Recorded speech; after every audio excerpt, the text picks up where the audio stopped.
այդ նախագիծը ոչ միայն իրագործվելու է, այլև լինելու է ըստ էության մեր ժամանակակից պատմության ամենահաջող նախագիծը, որը բերելու է եկամուտներ երկրներին, տնտեսական զարգացում, անվտանգություն եւ կայունություն։ Ես ուզում եմ անվտանգության եւ կայունության գործոններում ընդգծել փոխադարձ փոխկապվածության գործոնը որպես անվտանգության եւ կայունության եւ խաղաղության երաշխիք։ Եվ ես համոզված եմ, որ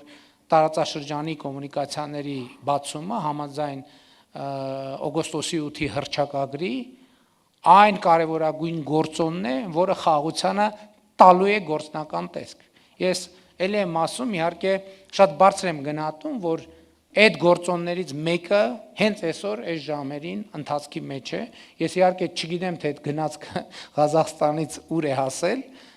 բայց գիտեմ, որ առաջիկա օրերին արդեն կհասնի Ադրբեջան, հետո Վրաստան, հետո Հայաստան։ Դա նշանակում է, որ տարածաշրջանային կոմունիկացիաների բացումը իրականություն է, եւ ես ելի ուզում եմ ի հեճուկս բոլոր նեգատիվ մեկնաբանությունների եւ ընկալումների կրկին ուզում եմ գնահատանքի խոսքեր ասել Ադրբեջանի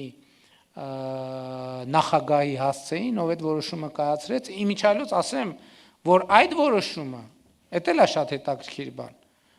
այդ որոշումը նախապես այդ ծավալով քննարկված չի եղել Հայաստանի հետ։ Որ մենք գիտենք, որ Ադրբեջանի,